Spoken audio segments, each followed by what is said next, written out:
Great, thank you, Dan. And thank you to Mondaq for hosting us today for this webinar.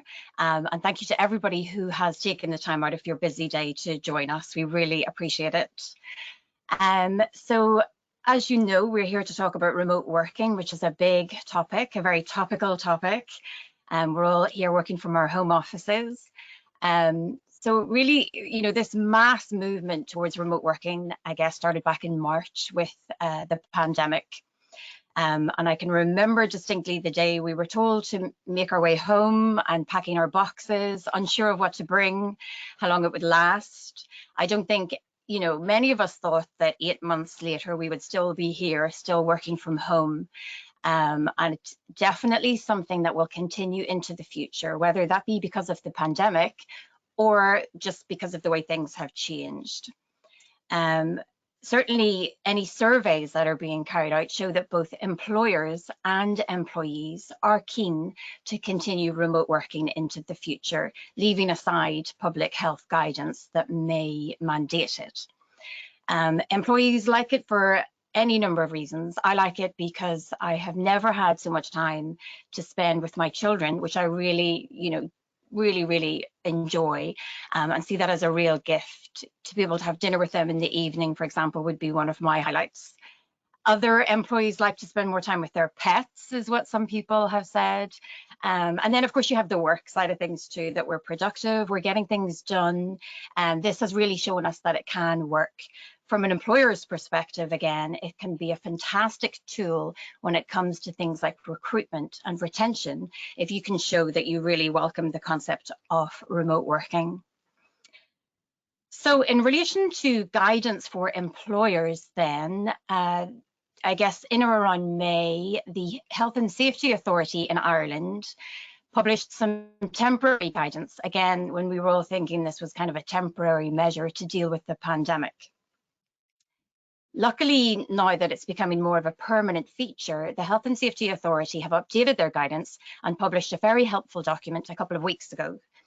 So it's pretty much fresh off the presses, and it's something that we're going to talk about in a bit of detail today. And that guidance document, it sets out a number of items, but it does actually start by looking at the pros and cons of remote working. So in terms of the pros, it talks about the things that we've been looking at in terms of better work-life balance, that it improves people's lives because you can avoid the commute, which is a lovely thing, especially on a rainy day like today. I certainly like not having to jump on my bike, and I was able to grab my coffee and come up to my attic, which was much nicer. And as I said, for recruitment and retention, it's a great thing. It also looks at the cons then. It can be a bit tricky sometimes to stay focused when you're working from home, away from your colleagues. And from an employer's perspective, you might be a bit concerned about employees' productivity or motivations. Before we get into the ins and outs of that guidance document, though, I would like to ask you all a question. So we're going to have a number of poll questions throughout the course of this webinar. So if we could bring up the first poll question, and hopefully you'll all be able to see that on your screens now. So this question is for you to answer: what are the organization's main concerns now that remote working is continuing into the longer term? So if you could select one, whether it be the impact on culture, so I mean the organization's culture rather than just generally, or whether it could be the impact on productivity or impact on innovation. So if you could all answer your option there, that would be very helpful. There's been a lot of discussion about these various issues. In terms of culture, it's definitely something that will concern an organization. We've been all working so hard. Oh yeah, and there we go. We see the majority there, 52% are concerned about their company's culture. So that's really interesting and does reflect what other current surveys are saying, that is a major concern. And I guess in terms of trying to deal with that then, it's really important not to neglect the normal social interactions that would have happened, have team meetings, have events for the whole company. Communication is absolutely key. Keep your employees informed, whether that be through bulletins or emails. The impact on productivity, I'm a little bit surprised that is more than innovation. So it's good to know that there is a concern about productivity there. And that is something we're going to touch upon on this webinar as well. And the impact on innovation, that has to be a concern too.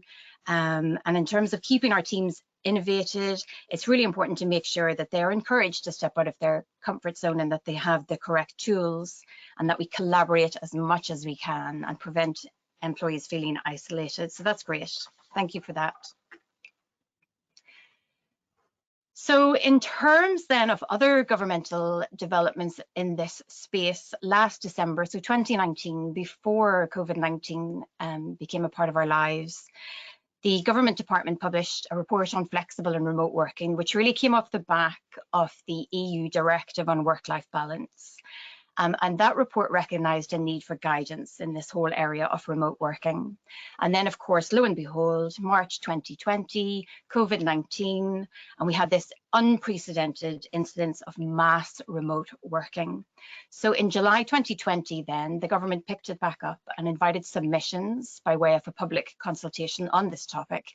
And they received over 550 submissions, which highlighted some key themes which will go towards informing a national strategy on remote working. So definitely something that is on our government's radar, which is great. So one of the key themes coming through was the need for training. So that would be both for employees working remotely and for managers, for example, how to manage remote teams. Very tricky if you've never been taught. How do you deal with disciplinary issues remotely? How do you measure productivity? Coming back to one of our concerns then, how do you actually measure it when people are working remotely? Another key theme was environmental impacts, for better or for worse. It touches on topics like broadband. And another topic that certainly came through in the submissions was the topic of mental health. It's a huge topic when we're talking about remote working, not one that you can ignore. You know, there have been so much uncertainty brought about by COVID-19 that feeds into people's lives. And then you have people being concerned about being isolated, the uncertainty, the stress, and then other issues that will be caused by remote working. For example, a difficulty switching off, perhaps if you don't have a nice dedicated office space, that can be made all the worse. So definitely employers really need to be keeping a very close eye and thinking about the mental health of all of your employees, whether that's by making sure that you have the well-being and mental supports in place, making sure they're all highlighted and signposted, ensuring that you have the appropriate amount of face-to-face interactions, encouraging your employees to take breaks, exercise. So a lot of things that can be done there in that space. And that is a health and safety issue, obviously. And just one of the health and safety issues that's really being considered at the moment. So what I'm going to do now is pass to my colleague Nuala. Nuala is one of our health and safety experts as well as an expert in employment law. So Nuala, if you can bring us through some of the considerations in this space, please. Thanks, Catherine. So hi, everyone. I think if we kick off with another poll question at this point, it would just be useful and interesting to gauge where attendees are in relation to health and safety when we're talking about working from home. So you'll see on your screens, the question is, to what degree has your organisation addressed health and safety considerations in respect of home working? So we'll maybe just take a few seconds to let people submit their response.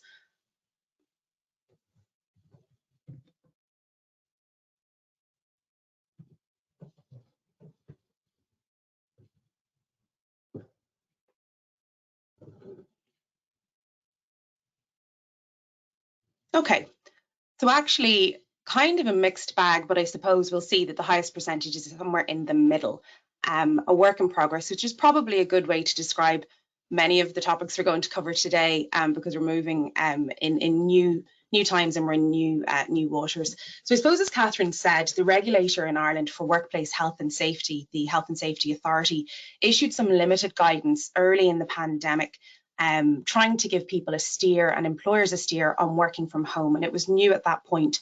But as Catherine mentioned, in recent weeks, they have published a document called Guidance on Working from Home for Employers and Employees. And it's a very useful document for employers to have at this point because, as Catherine has mentioned, we're 8-9 months down the road. And it's a good place to be in, I suppose, where the regulator is at least letting employers know what they expect or want to see in this context. So it's acknowledged in the document, which is worth a read and which is available on the HSA's website, that working from home has loads of benefits. But equally, the HSA acknowledges also that it requires sufficient management and coordination, because employers need to ensure that employees are not put at risk when working from home from a health and safety law perspective. So one of the key focuses in the guidance document is on responsibility, and it states that responsibility for health and safety at work rests with the employer, whether or not that work is being done at the employee's home.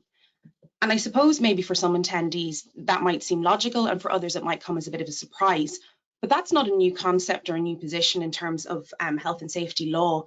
The definition of place of work in the legislation, which is a 2005 Act, is really broad. So it already captured someone's home as a place of work under an employer's control. But I suppose in 2020, we're now in a place where we have a lot more employees who are now working from home. And that's why the HSA has shifted its focus in relation to this. So the document makes it clear that employers need to be consulting with their employees in matters of health and safety in respect of home working.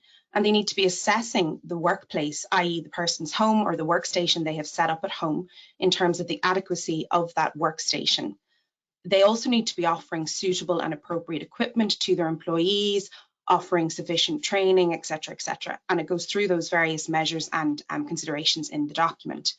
Again, none of those things are surprising when all of those are underpinned by statutory duties and obligations that existed pre-pandemic. So an employer was already and remains obliged to ensure things like safe systems of work, safe work equipment, and to risk assess workplaces to ensure that control measures are put in place to minimise health and safety risks for employees. The document also acknowledges, and I think it's a helpful thing that the HSA states, that employees have a role to play in this. So again, not new, the legislation already had a section dealing with employees' duties in relation to workplace health and safety, but it does re-emphasise that. And it says that employees must take part in this with their employer. They have to cooperate with their employer in relation to matters of health and safety, to follow instructions from their employer, to participate in training, and to tell their employer about issues. So if there were issues in relation to equipment provided, or if someone injured themselves in their home while carrying out their work, they should be letting their employer know this. The one key theme that comes through in relation to employees is that they have to take steps to protect themselves from risks to their own health and safety while at work. So it's an important thing to bear in mind that the HSA recognises there are two sides to this. But as I said at the start, the focus is obviously on the employer. So what the HSA suggests is that the employer would capture everything in a remote working from home policy. And one of the things that should be captured in that document is how the employer proposes to risk assess an employee's home in relation to the work activities being carried out there. And I think that's what is helpful in the guidance document is that the HSA has provided employers with a template risk assessment document akin to a checklist for employers to work through when they're trying to do this. But they do acknowledge, and it's really important to bear in mind, that everyone's house is different. And we'll have all seen all the media coverage since the start of the pandemic, focusing on the fact that not everyone has a discrete office space or home office that they can use. I mean, each of us today are sitting in very different workspaces within our own homes. And we have to remember that an employer has to step back and think about that and discuss this in the round and consider it in the round. It is not a one-size-fits-all exercise. So just something that's worth bearing in mind. So what's the purpose of this risk assessment? Well, it's to consider which risks have arisen or the specific risks that have arisen in relation to an employee working at home, and to work through control measures to try and minimise or eradicate those risks. And as I mentioned before, there is a risk assessment document or a checklist that can be used to do this with employees. And what the HSA suggests is two steps. So they say in the first instance that document should be sent to employees, and that employees should work through it in conjunction with the employer to identify the equipment that they need to be able to work from home effectively. And once that step has been taken, and once that equipment is in place, and I'd expect at this stage that step one has been taken by many attendees or most of the attendees on the call today, you then move to step two if that hasn't been done. And step two is that the employer is required to engage a competent person to carry out the risk assessment in collaboration and in conjunction with the employee. So just to pause there for a moment and have a think about what is meant by a competent person. So the guidance document states that a competent person is someone with sufficient training, experience and knowledge to carry out the risk assessment. Now, certainly there is a school of thought, and I've seen it in practice myself, that an employer can essentially send the risk assessment document across to employees, ask them to fill it in, send it back, tick box exercise, and it's done. In my view, that will never be sufficient because an employee can't be regarded as having that requisite training, knowledge and experience to properly consider the risks that may have arisen in their home office. And so I think to put your best foot forward and in line with what the HSA is saying, you should absolutely consider who is competent to carry that out with your employees. What the HSA suggests is that you would get on a video call with your employee. The competent person will hopefully be able to get the employee to dial in via their mobile. And the practical reason for that is that they can work their way around the workspace and let the competent person assess the risk, being able to visibly see it from all angles and consider various factors. And the assessor then records the risks and agrees on corrective actions and measures with the employee to seek to minimise or eradicate those risks. And when that has been completed and when those things have been actioned, the risk assessment can be signed off.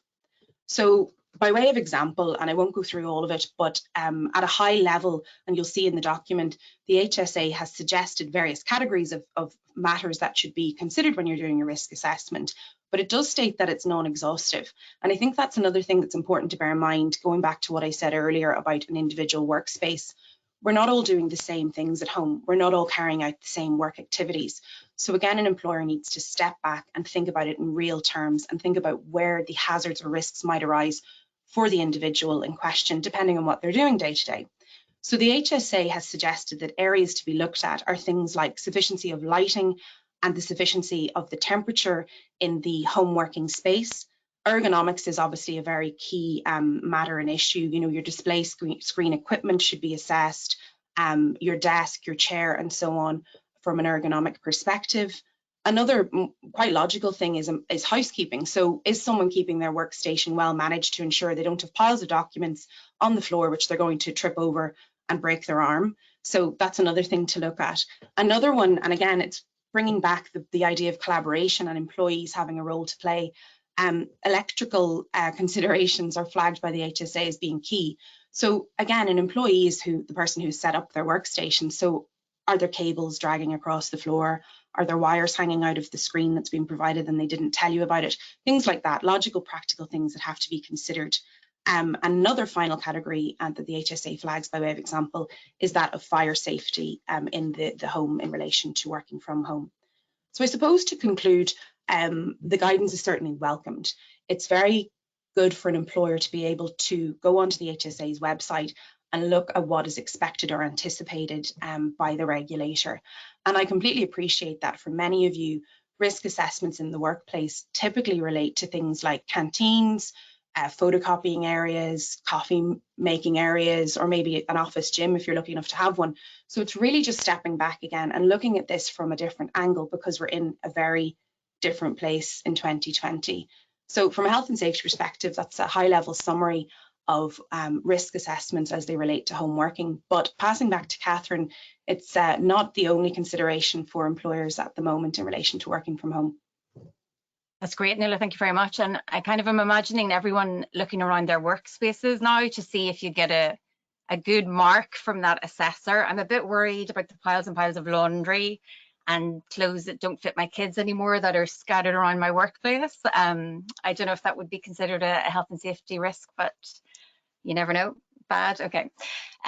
So moving swiftly on then, I'm going to move to Declan now, who is from, we have a full service tax practice in William Fry, and Declan is one of our partners there. So Declan, if first of all, to bring us back then to the submissions that were received by the government as part of the public consultation, another concern was raised in relation to the current tax relief available to e-workers and whether there are any benefits or reliefs that Irish employees can avail of if they are remote working that employers should be mindful of or aware of. Yeah, thanks, Catherine. I think it's probably important to note that, since the start of the pandemic, we've seen no real substantial changes to what was available to people who are working from home.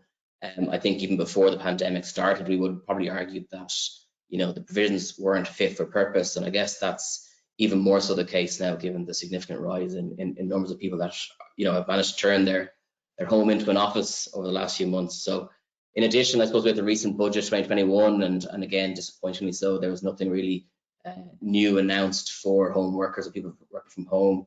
The Department of Finance has set up a working group, and that's an interdepartmental government group, which is, I guess, tasked with formulating a broader, strategy for Ireland for remote workers and how we're going to bring that into the next year and into the future. So, we'll have to wait and see if there's anything going to come out of that from a tax perspective. But I mean, at the moment, I probably wouldn't be overly hopeful because, if we look at budget 2021, they did make some allowances for self-employed workers and being able to defer the income tax liability for a year. But, as a result of that, that leaves the income tax burden solely resting really on POE employers and largely remote workers. So I wouldn't be overly hopeful that we're going to see a lot of things there for remote workers, but we would like to see some, improvements to what is available. Going back to what an employer can give to an employee, there is a per diem tax-free allowance of €3.20 per day that an employer can give to an employee. That doesn't seem like a lot on a daily basis, but over the course of a year, on an annualized basis, that is approximately €750 per year tax-free. So it's not to be sniffed at, it's not a small number. The alternative to that, now, sorry, I should say that there does need to be a formal arrangement in place between the employer and the employee to actually acknowledge that essential duties are required to be performed by the employee in their home before they can apply that 320 daily allowance. But the alternative to that, if an employee isn't in receipt of that payment, the employee can make a claim themselves for certain utilities and broadband expenses of 10% of that cost. Now, side by side with the per diem, that's a long way off in terms of the same financial benefit. I mean, you'd have to be incurring costs well into several thousands of euro to get anywhere near that 750. And if you are incurring that cost, look at switching your providers because it's not really the same level of benefit that can be given to employees in that regard. In addition, I guess there are voucher expenses that employees can make claims for to receive tax-free. Now, you do have to show that is wholly, exclusively and necessarily incurred for the purposes of your employment. And that last bit, the necessarily, has always been a very high bar to kind of get over, and Revenue have always been very difficult on that. So we would like to see more guidance around that from Revenue to kind of determine what is necessarily, what percentage do you need to use those certain assets in your work versus your home life, and a bit more guidance around what would qualify. The final point, I guess, that's coming back to something that Nuala would have said, is the normal place of work. Historically, travel and subsistence expenses and the ability to pay certain expenses to employees tax-free has always been based around this concept of the normal place of work, and Revenue have always deemed that normal place of work to be the business's office, your normal office. So I guess travel between work and your home would not have normally qualified, but now has that normal place of work changed? Is your normal place of work now your home? And therefore, is there a change in what does qualify for certain travel and subsistence expenditure? So again, I think would be really welcome if the Revenue could issue guidance around that. What are the thinking on that as it becomes more permanent, is no longer a temporary thing? So Catherine, I think every jurisdiction is going to have different benefits and release available for employees, but I think that summarises the main ones from an Irish perspective for people sitting around working. Okay, great. Thank you, Declan. And I think that question of what is a person's normal place of work now is a vital one that we should be thinking about, because it does kind of permeate into some of our other areas that we'll talk about as well later on in the webinar. So I'm going to move to Leo now. Leo is a partner in our technology team who are very busy at the moment dealing with queries arising out of remote working.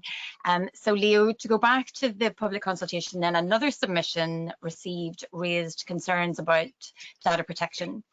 So we have employees working at home, potentially extremely large amount of organizations' data in their home, so all sorts of issues arising really. So if you could bring us through some of the data protection issues and considerations that employers should be mindful of. Yeah, no problem. Thanks, Catherine. I think, look, as a result of the move to a more decentralized working environment, that really means a lot of working from home. It's clear that changes to work practices need to be thought through and then action from a data protection perspective. And I think it's fair to say that we've all probably been gradually moving our work to a more online environment in any event. And we've already had to shift gear and then really jump into it much more quickly more recently. It's meant that employers really need to collect and share an awful lot more information, a lot more routinely and a lot more quickly than before the pandemic, and really to adapt their circumstances, I suppose, in order to maintain normal functionality and as much as possible. For some employees, that change has been a little bit more sporadic, so in and out of lockdowns. And then for others, it's definitely been a lot more permanent and will be a permanent fixture going forward. We've heard Twitter mention that that's their modus operandi from here on out. So I think that this transition, this really gives rise to two core key considerations from a data protection perspective. There'll be lots of issues, but I wanted to hone in on two for now. The first is in relation to assessing new data processing activities and then reacting accordingly. And the second is in relation to data security, Catherine, to your point. So going back to the first of those, let's just work through that first of all. I think the first thing to consider really is what new data processing activities are happening as a result of the employees working from home or in a decentralized way.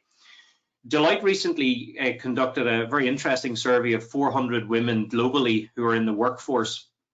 And among a host of different findings, they found that 82% of respondents felt that their lives were negatively disrupted by COVID-19. But more interestingly, perhaps for this piece of the talk, is the fact that 46% were feeling that there was a need to always be available. Now, for some, that needing to always be available isn't really just a feeling, it's actually a fact. And what we're seeing is more and more employers are actually monitoring staff for productivity reasons and also for availability reasons. And some might say it might cross into some of the employment law issues around monitoring working hours. But on the whole, the monitoring of activities is, I suppose, it's still permitted. There's no sort of suggestion at the moment in law that it's not compatible with data protection law. It is, provided you take certain steps and it's necessary and proportionate. But I think it is a space to watch. There have been some recent discussions and sort of discussion around the changed facts that in circumstances when the workplace is in fact the home place, and to that end, the arguments are being made that this is actually starting to turn into a more invasive interference with the private life. That the home is now being monitored in some respects, even if people are working there.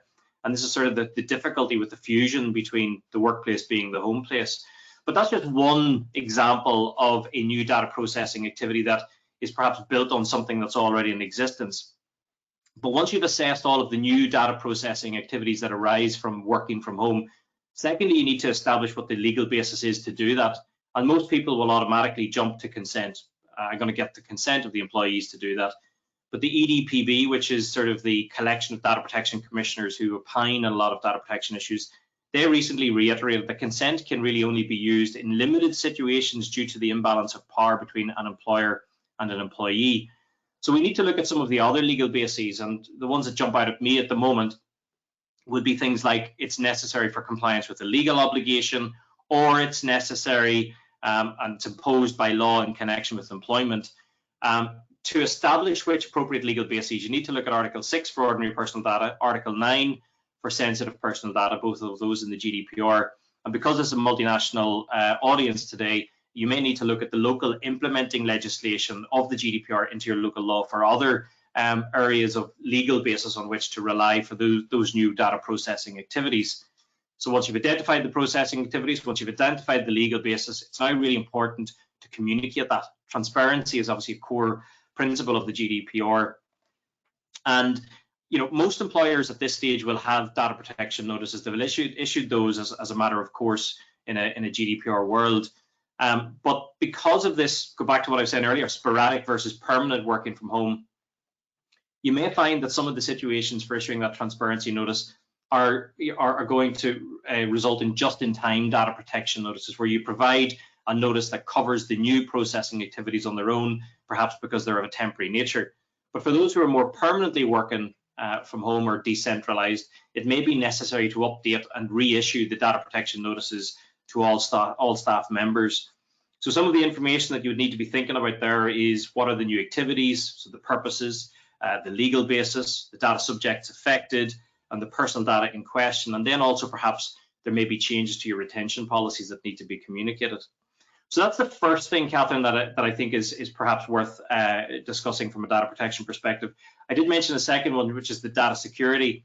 And Catherine, if we could maybe post the second poll, or sorry, the poll question in relation to this, I'd like to sort of ask the audience to inform us perhaps how ready they are in relation to cybersecurity and data protection matters. And while you were voting there, I'm gonna come back to the answers on that. I'm gonna scribble it down whenever it pops up. But I think, look, this whole new working environment has really resulted in a significant amount of cyber proximity. In other words, organizations are becoming increasingly reliant on digital channels of communication for business continuity and adjusting their customer offerings. And this exacerbates a number of threats from a cyber hygiene perspective. I'm not getting any answers. Oh, we are. Okay. Oh, interesting. Okay, well, we'll come back to that in a second. Okay. So what are the cyber threats that we're now facing? Well, I think there's probably three main headings that we can all be familiar with or be concerned about. The first of those is physical security, and many employees have effectively removed laptops. They've removed hard copy files, including confidential information, personal data, and even commercially sensitive information or intellectual property. Okay, guys, I think we're finished with the poll there, and I can come back to that in a moment. Yeah, thanks. So physical security is clearly one of the key issues that are resulting from people taking stuff home. It's no longer in a safe environment as it would be prior to the working from home or decentralized working. The second cyber threat that we see is there's a very big increase in vulnerability of personal devices. And look, devices were already vulnerable, but the fact that people are now using those to log into systems remotely is really increasing some of those particular risks that organizations have, because a lot of those devices do not have the appropriate levels of encryption or security measures that you would ordinarily expect to see. And by all reports, there has been a significant surge in phishing attacks and fraudulent activities, and hackers are actually exploiting those vulnerabilities. I think even the fact that people are working from home, people are exploiting the vulnerabilities. Even today on the news at lunchtime, there was one of the headlines about smishing in terms of banks. So all of these vulnerabilities, whether they're from a technical or a cyber perspective, or just from a more social experiment by some of these hackers to try and get into things, definitely there's been a significant change in risk profile there. The third cyber threat that I'd mentioned is communication channels. The absence of the day-to-day, seeing my colleagues here face-to-face, it really means we're all communicating in different ways. And in some cases, some organizations, you're finding people are sending communications through perhaps unsecure means. They're also perhaps using unauthorized devices like WhatsApp or other messaging services. And this creates a risk that critical and other business-related data aren't actually being recorded within the organization as well. So those are the obvious ones. The other one that actually crept up is the fact that we're now all working from home with families, with friends. And I actually have seen situations where people are living in apartments with competitors. And if you think about all of that hard copy paper sitting around, if you think about the calls that people are listening into, you can see how there's a significant threat there for organizations as well. So we need to think then about how to address those particular threats. And data protection law talks about having appropriate technical and organizational security measures. And I think there are two good headings to look at this. The first way to address some of the cyber threats is technical means. So stronger passwords, regularly changing those passwords. Operating systems should be updated.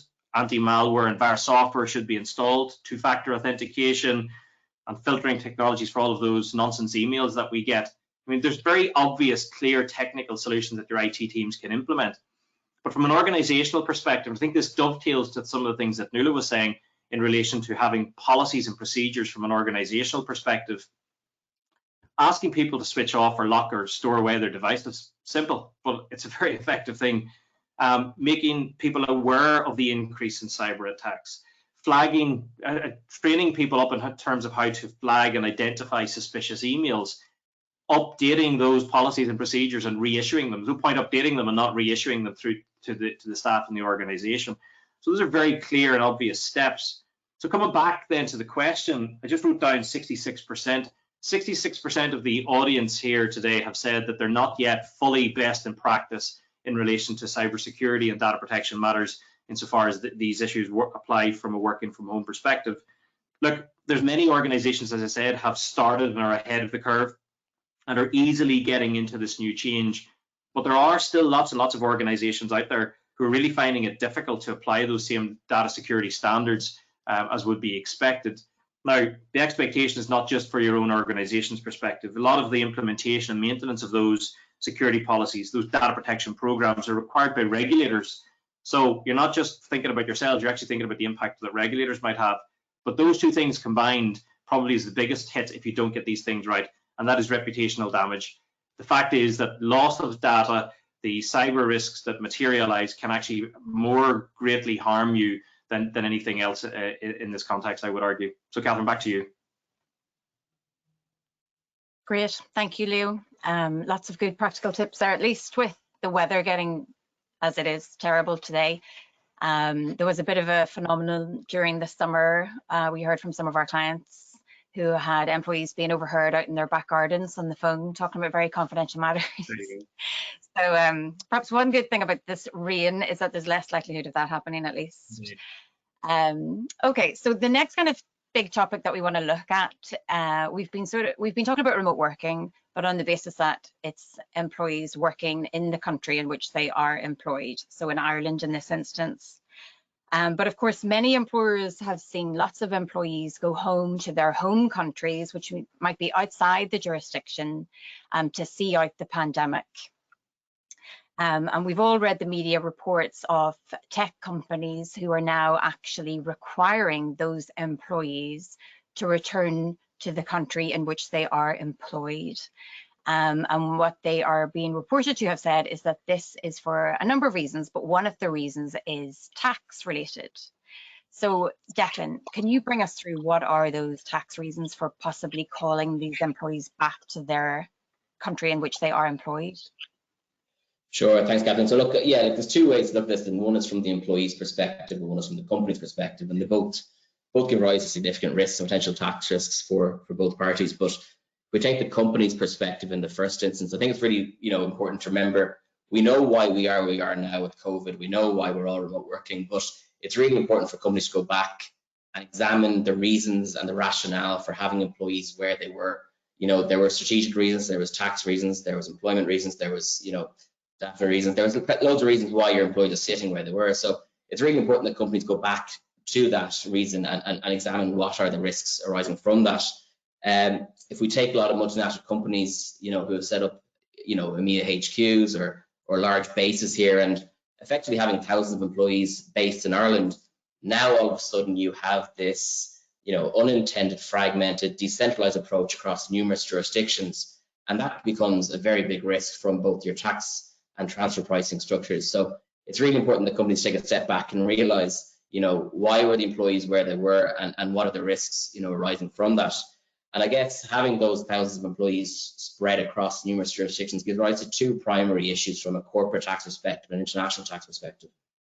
The first is, have you triggered a permanent establishment in that other jurisdiction by virtue of a remote worker sitting at home in his room, in his office, doing functions and activities that should be important in Ireland?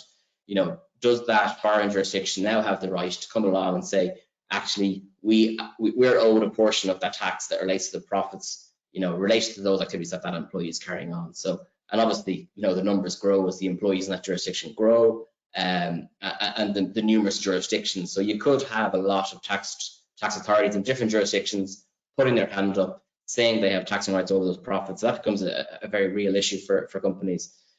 The other side is, when payments are being made back to Ireland. So if you have a network and payments being made to Ireland, you know, our foreign tax authorities are now going to challenge the deductibility of that payment on the basis that the substance and the functions and activities that should have been in Ireland are no longer there. They are now spread out across the world, spread out across Europe, and therefore does that lack of substance leave the company open to those foreign authorities challenging the deductibility. So when we see the big tech companies making that move and you know, asking and requesting employees to, you know, come back to their home jurisdiction, that's because it's going to impact their overall transfer pricing and tax structure. So, you know, rightly so, tax departments in all these multinational companies are concerned by that.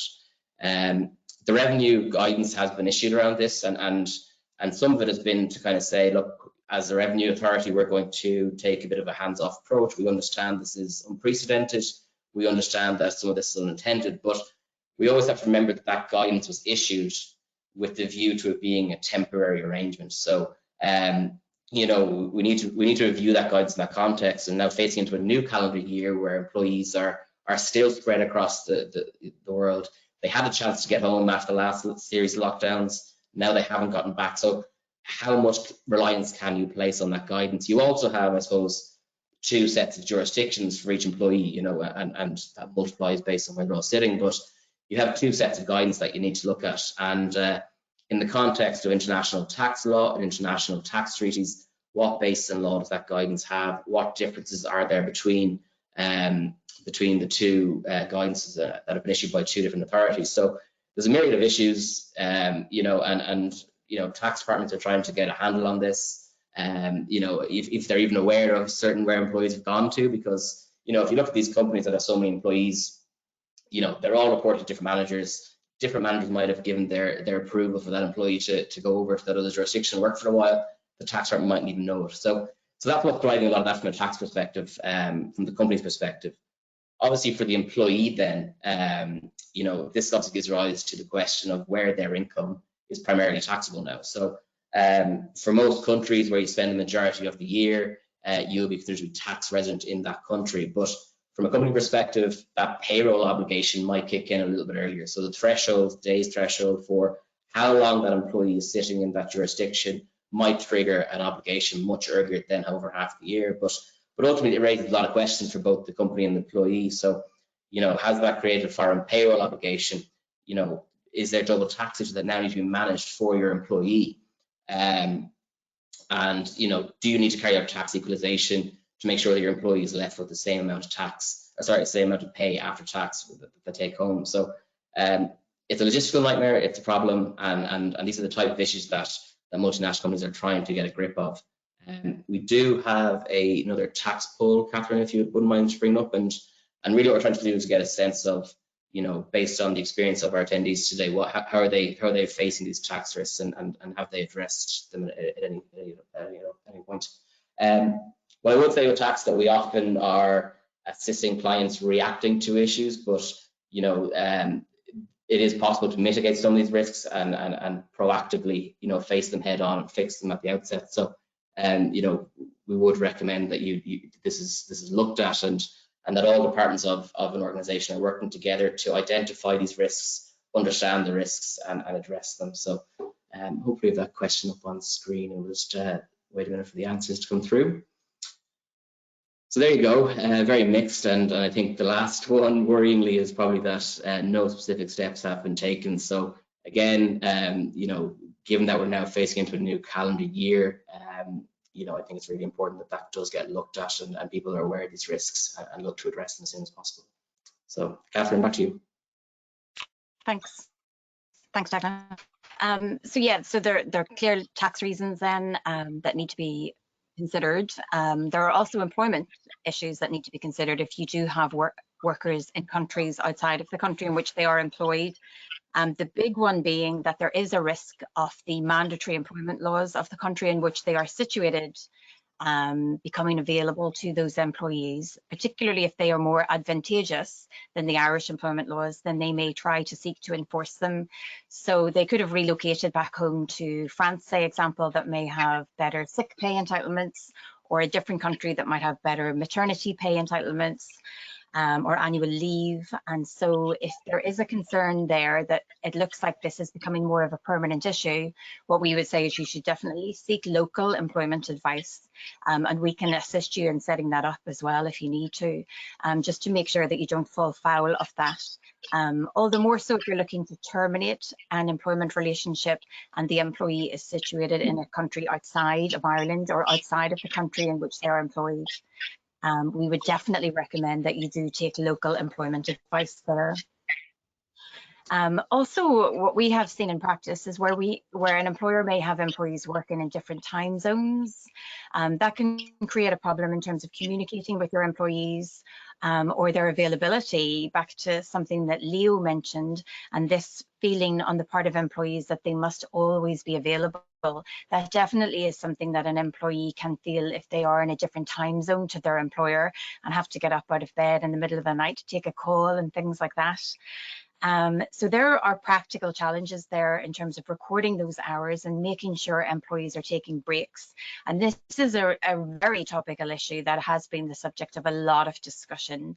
And Nuala, I'm going to pass over to you just to give us a few words on that, please. Sure, thanks, Catherine. I would start by saying that rest breaks at work and working time is not new in the pandemic in terms of a focus. The Workplace Relations Commission in Ireland has been really honed in on this for about 24 months now. So it's a real hot topic pre-pandemic in relation to an employer's obligations to ensure employees are not exceeding their working week, or that employees are not taking rest breaks. So those are kind of the two key areas.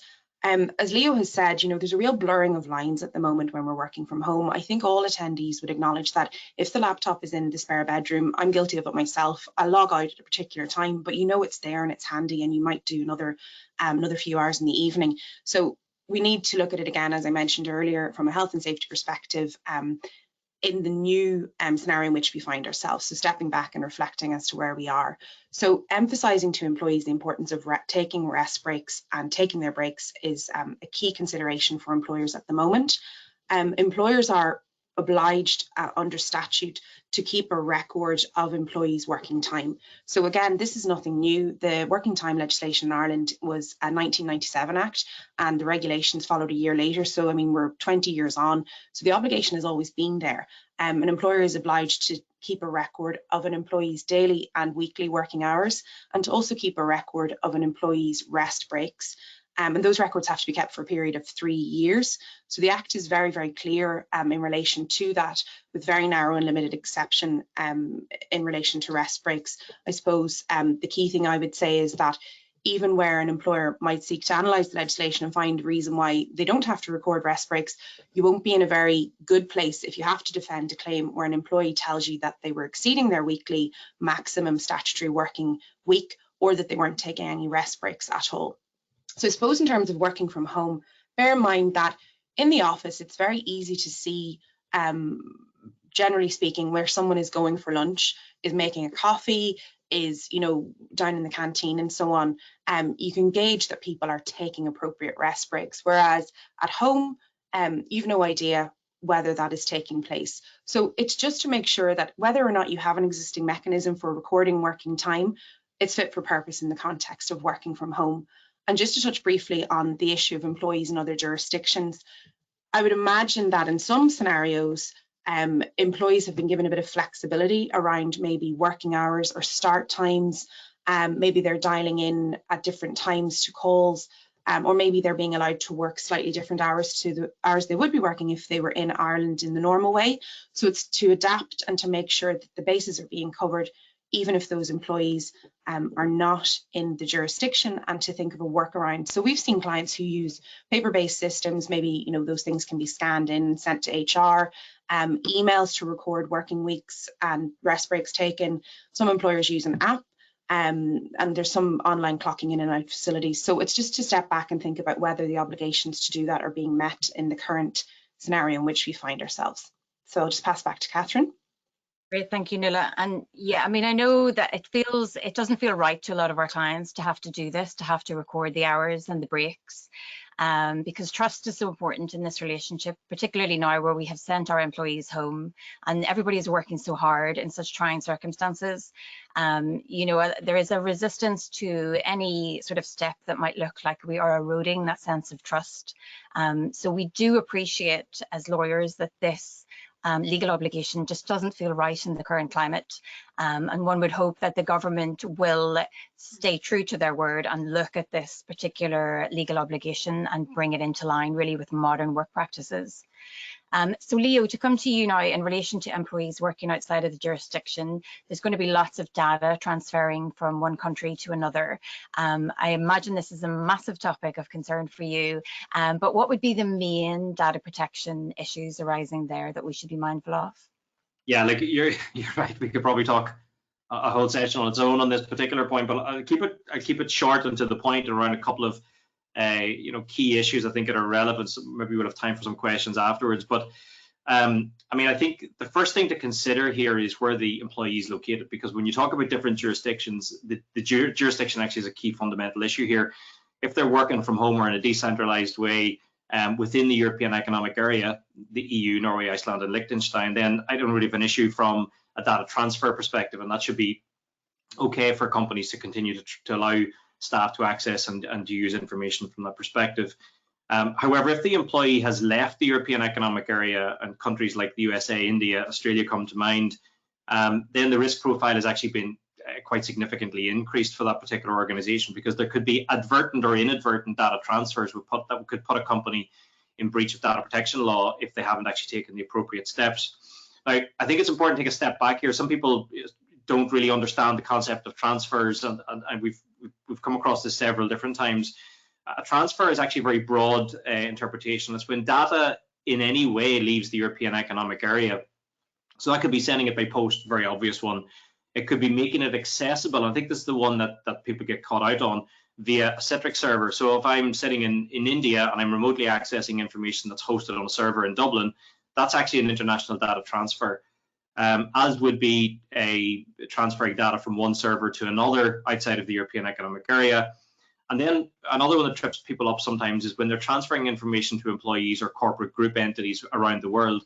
That too also can be a data transfer. So you need to think broadly, you need to think very carefully around what it is that could be a transfer. And I think it's dawning on companies that these kinds of activities and the fact that people are doing their job remotely from these other jurisdictions could actually be putting the companies in breach of data protection law. To that end, you know, Declan claims that it's all to do with tax things that people are asking their employees to move back, but maybe it's a data protection element to that as well. There's a regulatory dimension to be considered by these companies. So there's actually a multifaceted reason as to why maybe getting staff to move back to Ireland is happening. Is this really a big issue? Look, I mean, the laws haven't changed really. It's been the same way for many years, and then pursuant to the GDPR. But in light of the Schrems II case, which nearly everybody here will have heard about on numerous occasions, international transfers can really only happen when the data are being transferred to a jurisdiction that is essentially equivalent. Now, it's a lot more nuanced. We did a lot more time to analyze it, but that is now heightening the risk for companies in this current environment. And I suppose the traditional methods for transferring that information, adequacy decisions, they remain. So if it's to a country that's deemed safe, Argentina, Japan, for example, or Canada or New Zealand, then the data transfers can continue. From a standard contractual clauses perspective, where you're transferring it to another group company, now the Schrems II has made that much more difficult task. It's a big, costly task to analyze the laws of another jurisdiction to establish whether or not they are essentially equivalent to European standards. Binding corporate rules, perfect, but extremely expensive, and you just don't flick a switch. That's a many-year project, a multi-million euro project to get well, maybe not multi-million, but it's a significant cost in getting your BCRs in place. So again, not a simple sort of solution. And then there's Article 49 derogations, which have basically allowed for non-routine transfers of information, more one-off, unique instances. It may be possible to rely on those derogations. Now, I'm cutting this short, but I'm not saying that it's not possible to have employees work remotely from non-EEA or non-adequacy jurisdictions. But I do think that this is a factor of working from home, of the decentralized approach that companies are now taking. Companies really need to think this piece through and make sure that they have in place appropriate legal mechanisms, or they just need to prohibit employees from accessing personal data from those other jurisdictions. Okay, thanks, Leo. So I think before we get to Q&A, I guess just to sum up then, obviously we've covered a lot of ground.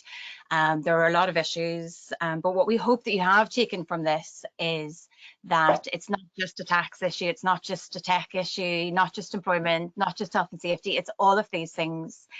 So there are a lot of stakeholders who are going to be involved here, who are going to be interested: HR, tax, finance, payroll, IT, compliance.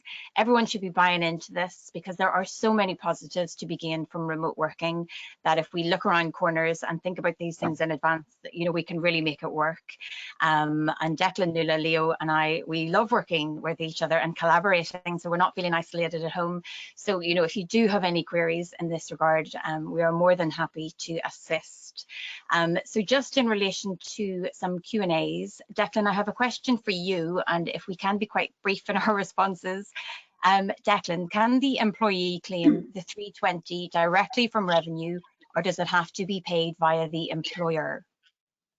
Yeah, it has to be paid by the employer, unfortunately. So again, I kind of briefly refer back to that. There does need to be some paperwork in place between the employer and the employee, which sets out the essential duties that must be carried on at home. That must be in place, and then the employer can pay the employee. The only option for the employee themselves is to claim the 10% allowance in their own tax return. Okay, and Nuala, when we talk about the competent person carrying out the risk assessment, presumably that can be an external person or company. Yeah, so I mean, I suppose the reality for a lot of employers is they mightn't have a dedicated health and safety person within their workforce. So once that person is suitably experienced, qualified, a lot of employers will typically go external to a third party to engage with them to help them through that. Yeah. Okay. And Leo, this is a big question. What is the impact of not addressing the cyber and data protection threats that arise from working from home? So I imagine there are lots, but what would be like the number one? Warning me to keep it short.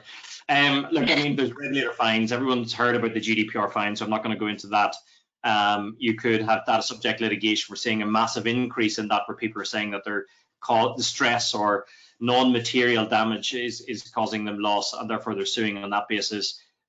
There's the non-data protection, there's breach of IP, breach of confidentiality. So there's a lot of risks from that perspective. But I go back to what I said earlier, reputational loss and damage is probably nearly the biggest thing here for many organizations, particularly those who have a consumer-facing or outward-facing profile. Okay, great. So that actually just brings us up to 4 o'clock. So look, I'm mindful that everybody's time is precious, and I don't want you all have to overwork into the wee small hours this evening, making up for this time. So just to say on behalf of Declan, Nuala, Leo, and myself, thank you so much for joining us today. We really appreciate it. We hope you got something from it. And I will just pass back to Dan now from Mondaq. So thank you again.